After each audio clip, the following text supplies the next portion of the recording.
Hey, welcome to Dream Peaches. Usually I kind of go right into all these things. I've taken a hiatus. First off, my name's Jessie. I am also known as Golden Airy, and I run Dream Peaches, the fan site. I'm sitting here drinking my tea, thinking about Sarah's real world in the film Labyrinth. So, what I want to do with this episode is kind of explore what we can learn about the her reality that she currently lives in, and we'll look at the park, we'll look at the town, we'll look at suburban life and people kind of within her realm, and I think that's going to be it.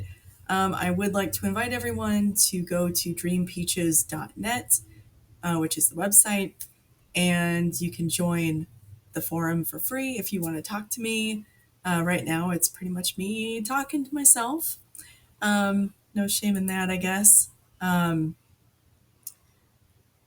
see here.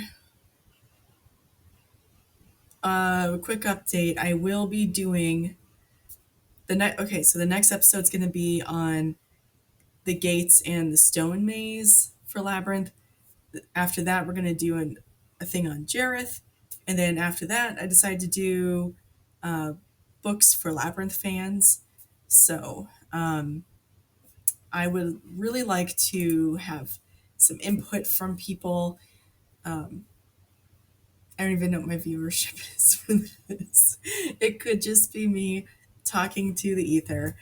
Um, but if you want to do a write in or uh, record yourself discussing something on the topic, or if you just want to join in on conversation and stuff uh, without sending something in, you can always do that on the forum. You can always send me an email. And all of that information is over at dreampeaches.net. Um, am I the only person with a fan site that's kind of keeping it current? I don't even know. I don't even know. If you have a fan site, or if you are thinking about making a fan site, you can send me a link and I will link to your website. And I would even mention it in like this sort of platform if that's cool. What I do have listed is they're all like older things that are you can still kind of access for the most part. Um, where is this? I think you go under Dreamers. Yeah, Dreamers. Um, I still have like Think Labyrinth and Labyrinth Within a Labyrinth. Hipster Jareth, I think, is probably the newest one. Magic Dance is on there. Uh, I don't know. We used to have like a ton of fan sites, and now it's just, kind of gone downhill, uh, which is it's so weird. Um, I was looking at trying to get like a Labyrinth fan site ring set up, and apparently those no longer exist either. That used to be a thing. For us old people, that used to be a thing, and it would just take you um, around to like-minded websites and stuff. Anyway, could I get one set up? I probably could.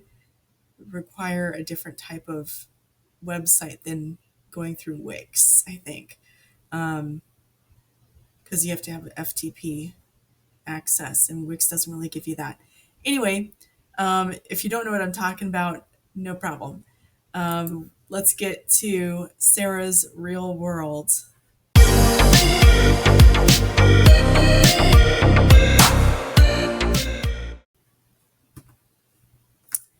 All right, so when we first enter the film Labyrinth, we arrive in the park. It's a large park. It has landscaped water and plants. There's at least two bridges that we can see. There are obelisks, which is, to me, it seems a little strange to have in a park like multiple obelisks. There's some benches, and it's pretty well maintained. It's surprisingly empty aside from the swans and the owl, despite the fact that it's about to start raining. Usually, in a in a park, like you'll see runners or something like that, people on bikes or something, even if it's about to start raining. So I don't know. It just strikes me as surprisingly empty. Um, so a park like that is pretty large. It's going to cost quite a bit to keep it maintained on a regular basis. And it generally indicates a more upscale neighborhood, like middle to upper middle class. Um, and there's also a clock tower, which I'm not sure if it's in the park or it's like right next to the park that you can just see from the park. Um, and as Sarah leaves, we can see that the park is surrounded by well maintained hedges. So there's that. So with the town, we get a small glimpse of the town when Sarah decides to run home because it starts raining. During this time, uh, we kind of see the first sign of human life, and that's when Sarah she leaves the park, stops before crossing the road, and you see a white van being driven, and in the distance we can see a street parked station wagon. So that's the first sign of of life outside of Sarah and Merlin. Sarah decides to run past the clerk's office for the village of Upper Nyack, New York. And you can read that on the sign. And that happens to be situated on Castle Heights Avenue, which is a real street name. And you can kind of see that a little bit on the street sign because they kind of zoom back. They pull out a little bit and you can see it. The clerk's office is part of the village hall, which is kind of like City Hall, and it's still there today. um, Across the street from Village Hall, we see like a little overhang and maybe a little bit of, you actually see a little bit of a neon sign for Pabst Blue Ribbon, just type of beer. That's really popular. It's super cheap and it's really popular, especially in that area. I know for that from experience. Anyway, it's called Hartel's Wine and Liquor Store, and that is also still there today. Um,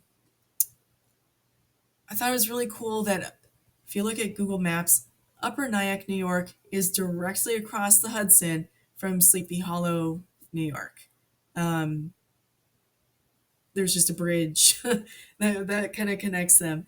Uh, I went to art school in Upper New Jersey, and we had to go to the Palisades Mall, which is it's in the Nyack area. I think it's like Central Nyack or whatever. But we missed our turn off, and we decided to take the next one, which happened to be across the river at Sleepy Hollow, and it was best wrong turn ever. Anyway, we turned back and we had to go back to this Palisades Mall thing because it was a school field trip for to go watch was it Polar Express on at the IMAX theater. Anyway, yeah. Anyway, back to this. So Sarah runs past a number of businesses, which in real life, Castle Heights Avenue is a residential street and not a business street. But I don't know, in the realm of Sarah's world, her real life, um, I think it's kind of interesting that they put her housing area near this business area. Because then I don't know, it just seems interesting to me. Anyway, okay, so Sarah comes to some large Victorian houses, cuts between them, heading for her own house, and it kind of hits home the fact that in Sarah's real world, she does live in kind of this middle class to upper middle class area. So you kind of have to shift your way of thinking uh, to what goes on in that sort of realm of things, right? Anyway, she cuts down the alley to the next street and ends up right in front of her house. Uh, Her home faces like this scrubby green space. Kind of looks like a wooded area, but it's not like a forest or anything. It's just like brush and like scrubby trees and stuff like that. Like I would almost like assume that there's a power line going down there, and that this is just brush built up around some of that. Anyway, her neighbors, if you stop to look, it kind of looks like they're driving, like they have like a Pontiac. There's definitely a Corvette of some sort, and something that looks like a Buick parked next door. There is someone riding down the street on a bicycle that has headlights, and something that struck me as kind of odd is that the driveways and the sidewalk appear to be made out of like compacted dirt, but which almost suggests like newer construction. Uh, but Sarah's house and her neighbor's houses all have like really well established plants. So I was thinking like maybe it's like like a colored concrete or some kind of surfacing material that is designed to look like rustic pavement, which is a thing. Uh, I don't know. It just kind of struck me as odd. Okay, so suburban life.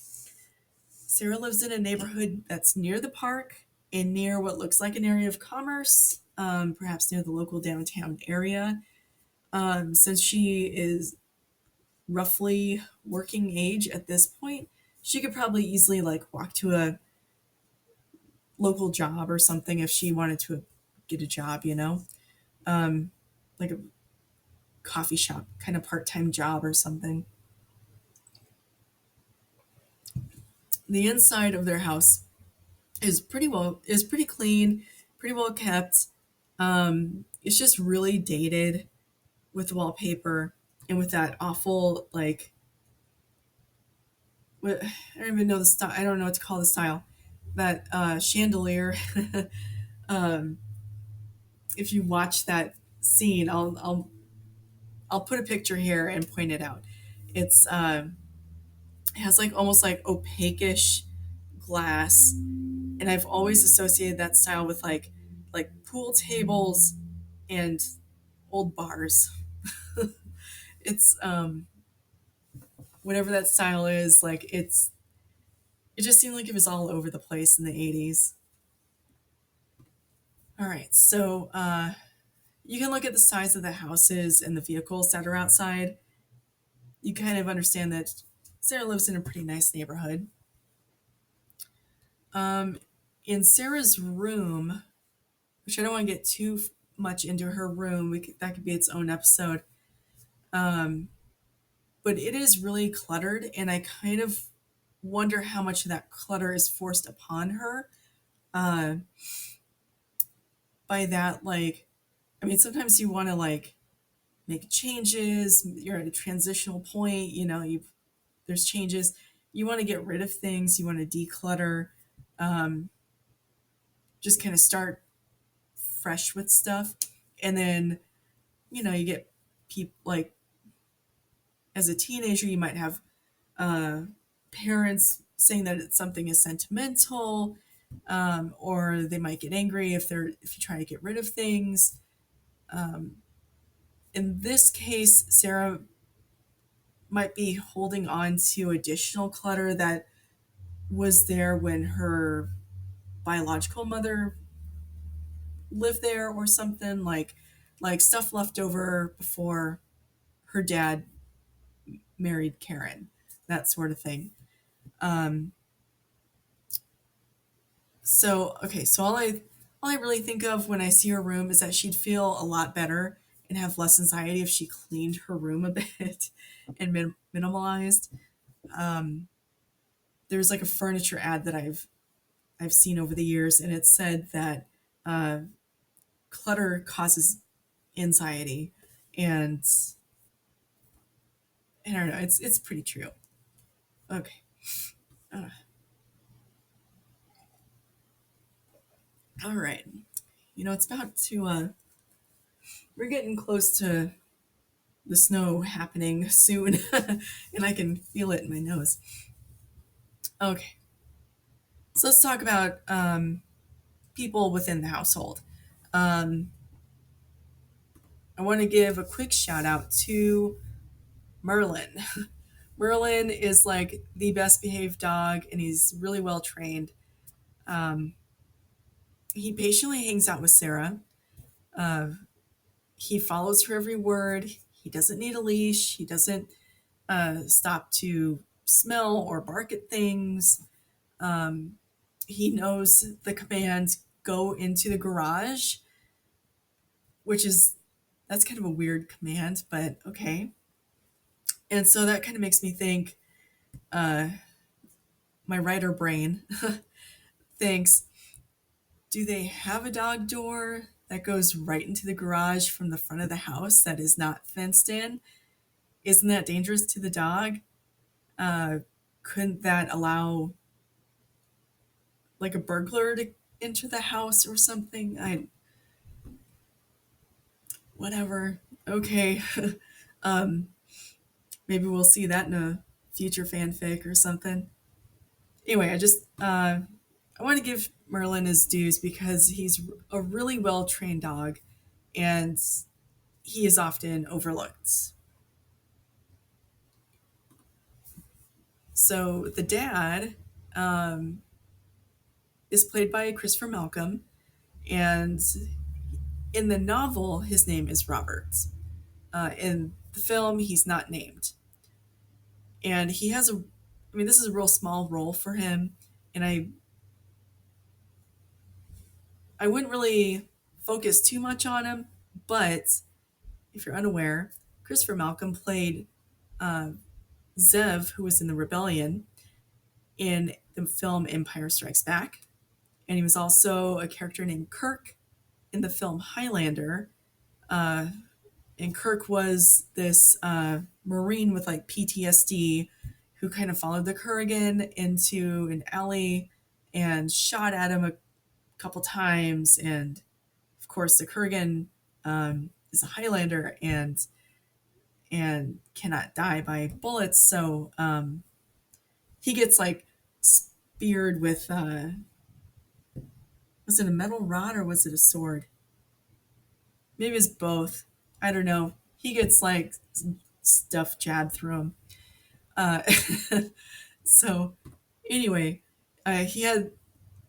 he's played some of these action role bits. I mean, those aren't super big parts either, but uh, I just found it kind of odd that he played Sarah's dad in such a small role, and it was I don't know. Anyway, let's keep talking about him as Sarah's father. When he does appear, he's in a gray suit and a brown and gray tie. Um, he kind of steps out from a room with Toby, who he's obviously been feeding. Uh, Sarah doesn't even address him, but he goes up to talk to her after his wife complains about being treated like an evil stepmother in a fairy tale. So when he does get upstairs, we only hear him. He doesn't open the door. He only talks through it.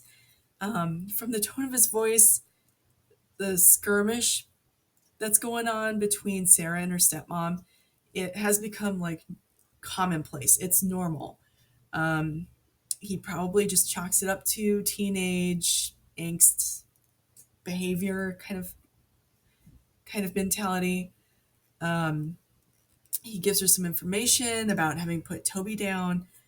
Doesn't seem overly concerned for Sarah at all.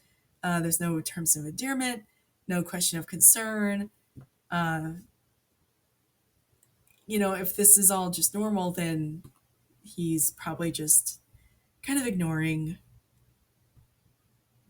you know, the the argument kind of stuff that goes on. Anyway, so from what we can gather about the father figure, most fanfic writers tend to put him down as like a lawyer or an accountant or some sort of business man of some sort.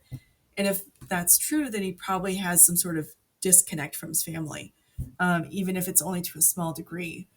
Um, a lot of times, those kind of jobs, you go to work, and work is work, and you might have a little bit of small talk here and there, like, oh yeah, this coming weekend, I'm going to take the family out to the lake, and you just kind of keep it to a minimum. You're not giving a dissertation about your favorite film that you've seen a billion times, right?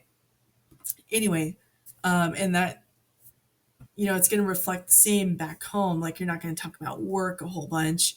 You might not even be allowed to talk about work a whole bunch, depending on what kind of job you have.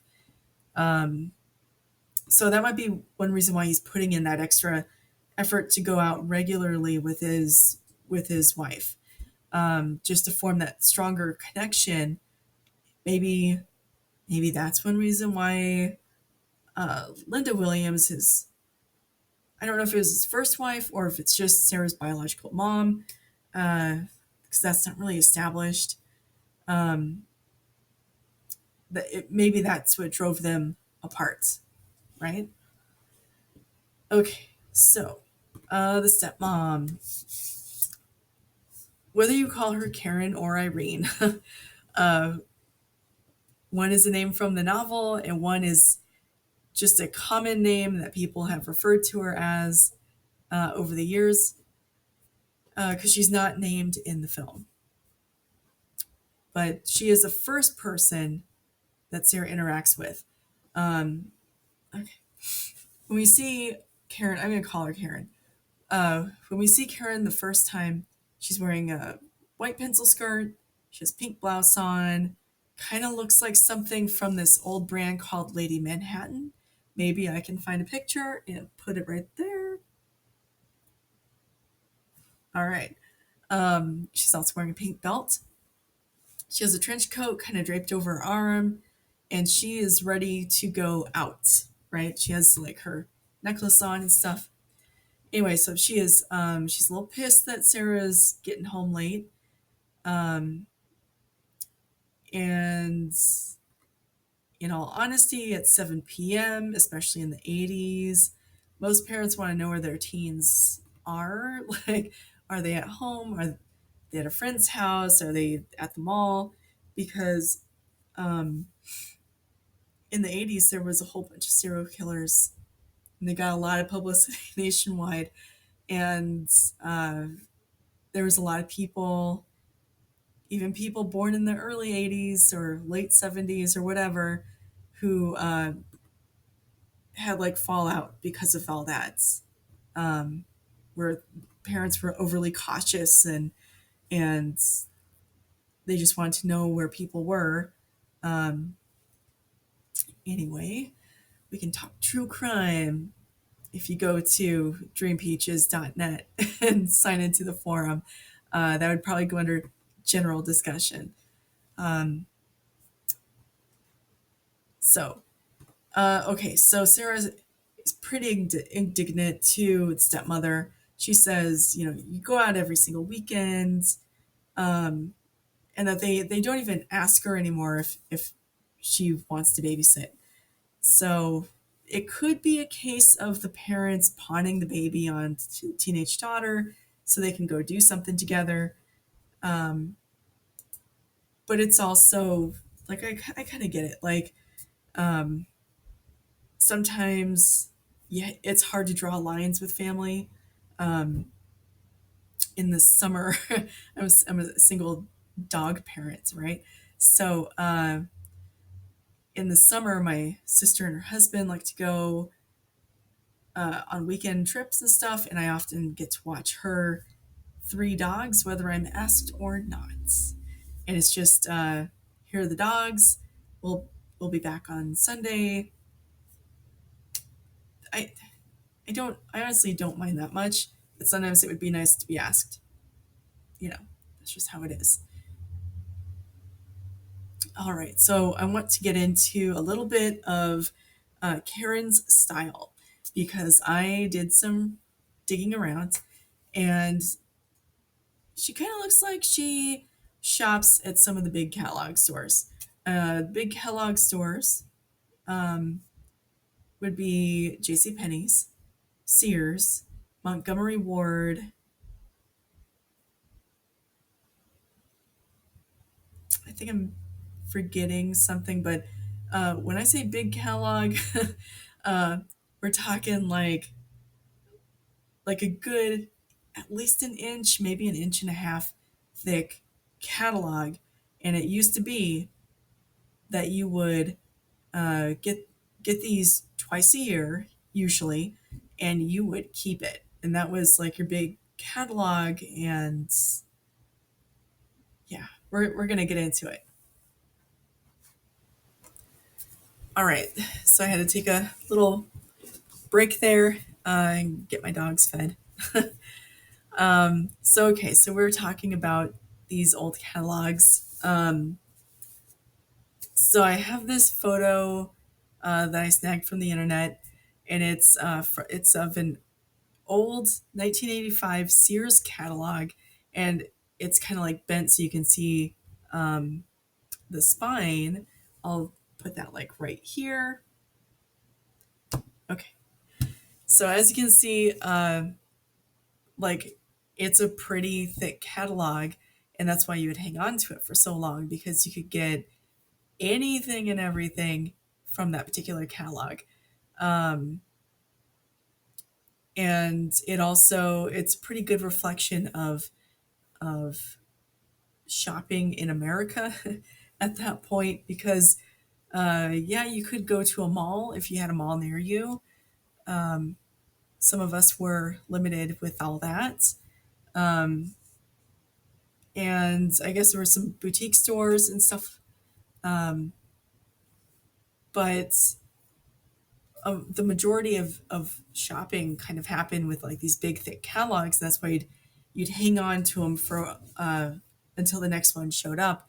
And when we would get them growing up, um, we'd be like, oh, I have the pink highlighter or I have the yellow one, and we'd have a color, and that would be our color for that catalog. And we just marked what we liked and stuff to kind of have this idea, of what we are looking at and stuff. So, as I said,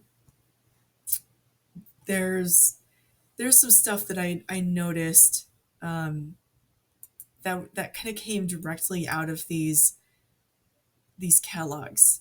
So let me pull these up in the order I want to look at them. Okay.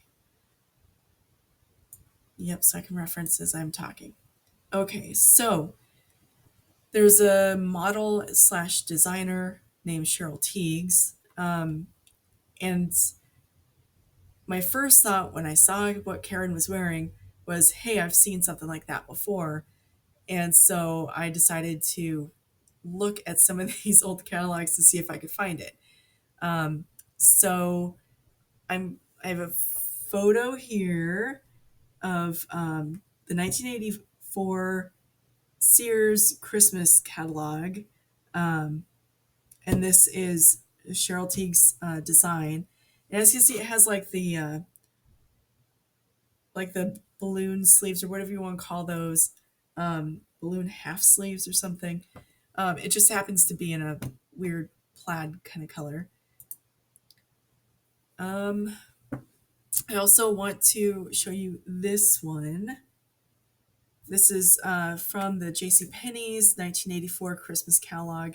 And this is actually the Lady Manhattan uh, style that I was mentioning. And as you can see in this, like the fabric. the the Cheryl Teague shirt was obviously like cotton, and this is more of like some kind of poly blend or something. It's lighter, and Lady Manhattan was designed to be a little more um, business friendly, and obviously this is solid, which is a little more in the color of what Karen was wearing. So I do have this other one. This is from the 1984 Fall Winter Montgomery Ward catalog, and it's kind of in the same style as what Karen was wearing. Not exactly, but close. And then this one is yet another of these Cheryl Teague's shirts. It's just in more of a summer color scheme. And this is from 1985 Sears Spring Summer catalog. Um, so you can kind of see some of the influences um, that might have like that there might have been for Karen. Okay, so funny how I remember that kind of stuff. Okay, so I think I think it was kind of a smart move to dress her. To dress her, I want to say that she's probably dressed in like Lady Manhattan type stuff. That's the kind of thing that like secretaries would wear or businesswomen. Yeah, if you ever watch like 9 to 5, that that's the kind of stuff that they would wear. Or what is that other one? What's that Melanie Griffith one? Anyway, that one movie with Melanie Griffith and Harrison Ford, and um, she wears that kind of stuff too. Um, and it makes me think that Karen might actually have a job. So Linda Williams, we don't actually see this character except through photos in Sarah's room. Um, we can we can tell that she's an actress, and she has starred seeing a man named Jeremy, who looks surprisingly like David Bowie. um, they don't make an appearance in the film. They don't have any interaction with Sarah or anyone in the novel. They're just kind of mentioned, and they're shown through photos and articles in the film. Uh, the discontent that Sarah has for her stepmother could be derived from wanting her actual mother around and not being able to have that. Um, in Sarah's room, there are 2 photos um, of Sarah and her mom. One is just Sarah and her mom, like face to face, kind of a thing, and then the other one is Sarah, Merlin, and her mom. But those are the only 2. There's no Sarah, her mom, and her dad or anything like that. There's no Sarah, her mom, and Jeremy. So I don't know. I don't know if she wants to be exactly like her mom. She might just miss her mom. I don't. It doesn't seem like she spends a lot of time with her. I guess that's why I kind of question that. But I think what she really wants is she kind of sees her mom living her life the way she wants, and she might see that as freedom, and she might want to have the freedom that her mom wants or has. I don't know. Okay. So, last but not least, we're going to talk about Sarah a little bit. Um, in the real world, Sarah is a bit of an outsider. Um, she's acting out part of a book in a park all by herself while she's in costume. She does not care at all. Like, she gives 0 shits what people think. When she runs home, she's not worried about people seeing her when she's in the park. Like, that's sometimes you can you build up your own walls and you become oblivious to other people and their opinions. So good on her, right? She also doesn't try to avoid anyone. She doesn't try to avoid any houses when she's running home. And when we do see her in normal clothes, she's in a pair of straight leg jeans and loafers, which could come from any department store, right? Or any of these big, thick catalogs from the 80s. But the poet shirt is really specialized. Um, so then you could have a question of where does she shop? Um, it doesn't look like it's something that she made herself, whereas the Renaissance dress that she wears kind of does. It looks more costumey. Um, like maybe she goes to Ren fairs or something every once in a while, um, or maybe she wore it for a play. I don't know. Um, so in the 80s, there were like three main ways to go shopping. So you had your big thick catalogs because most of them were big and thick. Um, I mean, you had some smaller ones and stuff like LL Bean and Spiegel and uh, Laura Ashley. I think Esprit had a catalog. Yeah. Anyway, there was stuff like that. You could go to a mall, and a mall, I mean, everyone knows what a mall is like, but they did not have Hot Topic at that point. Hot Topic didn't come around until the 90s. So if you wanted anything like a poet shirt or something, you had to go seek out like a goth store, punk store, or something like that, which means finding a boutique. I mean, she's close to the city as it is, so it shouldn't be that hard.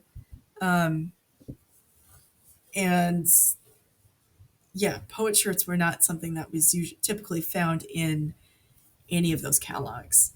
Um, so, I mean, for those boutique stores, I guess you could always look at like wherever you'd find stuff for like new wave and new romantic um, styles as well. Um, and you could find that back then, because a lot of times the music you listened to was reflected in your clothing. Anyway, and I always like to say that uh, I think Sarah was probably a fan of the Cult because in the music video for She Sells Sanctuary, uh, she Sarah dresses a lot like that dude, the lead singer, and I forgot that guy's name, David something, I think, right? Anyway,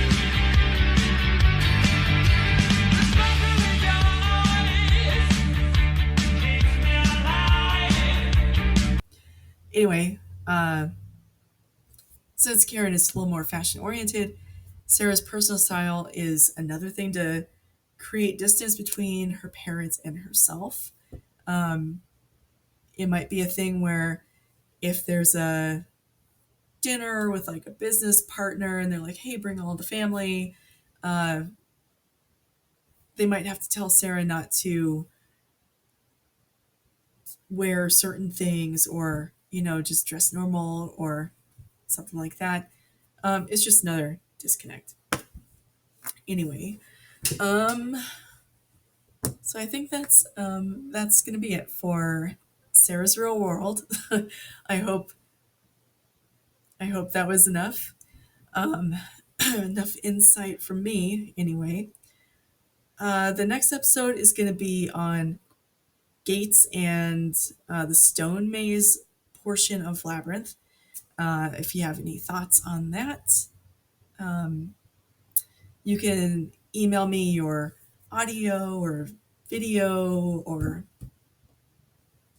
send me just a standard email or whatever to Jesse at dreampeaches.net. I spell my name with an IE. All that is on the website as well, dreampeaches.net. um, you can check out the website. There's a forum that's free to sign up for, and it easily connects to Facebook for login stuff, so it's easy. Um, yeah, I'd really like to have more discussion about this and interaction with people. Right now, like I said earlier, it's pretty much just me talking to myself, uh, which is not as fun as it might seem. Uh, let's see here. Okay, so quick update.